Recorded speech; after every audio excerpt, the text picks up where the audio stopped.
Set in England, British author Iris Murdoch's psychological novel The Sea, 1978, centers on the self-absorbed playwright and stage director Charles Arrowby, who retreats to a secluded coastal home to write his memoirs. The novel examines the tension between public and private life, revealing how individuals construct outward personas that appear nobler than their true inner drives. It also highlights the limited self-awareness of modern individuals, showing how little they understand both themselves and the way others perceive them. Ultimately, Arrowby's attempt to assert his importance to the world proves both circular and futile, returning him to his original self-centered state. Winner of the 1978 Booker Prize, one of British literature's most prestigious awards, The Sea alternates between diary entries and first-person narration. The narrative unfolds over a single summer in the mid-20th century. Charles Arrowby is retiring from the British theatre, having established himself as one of the nation's leading playwrights. Yet he finds the theatrical world shallow and spiritless, prioritizing spectacle over true significance. He purchases a house called Shrough End on the edge of the sea, imagining a peaceful withdrawal from his busy superficial life. However, his solitude is soon disrupted by visitors from London and a flood of letters, each pulling him away from his goal of letting go. During an argument, a former acquaintance speeds off in his car, nearly striking a woman walking nearby. Struck by recognition, Charles realizes she is Mary Hartley Fitch, his childhood crush. In their youth, they had pledged to marry, but Hartley abruptly ended the relationship when Charles left for theater school. The two have not seen each other since, yet the sense of a lost opportunity has haunted all of Charles's subsequent relationships.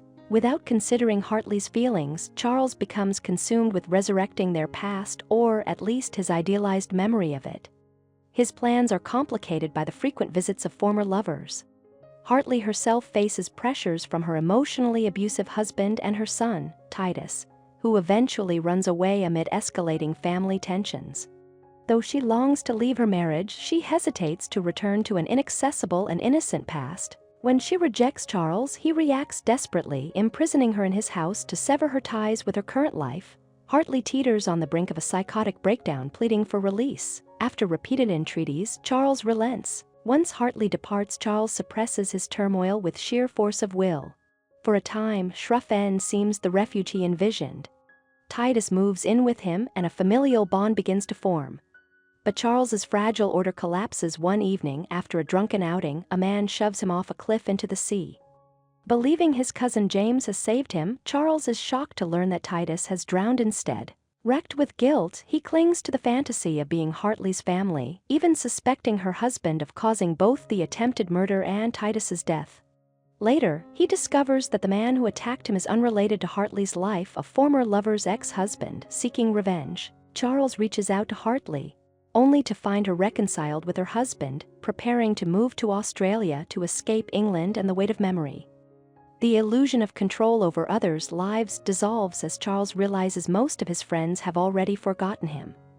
By the novel's close, he learns that his cousin James has died under suspicious circumstances, though the mystery remains unresolved. Recognizing that retirement and isolation is not his fate, Charles sells Shrough End and returns to London, now with greater insight into his egocentrism. Admitting, "I read into it all, reading my own dream text and not looking at the reality." Back in London, he intends to reconnect more meaningfully with old colleagues and friends. Thank you for watching. If you enjoy this video, leave a like and subscribe.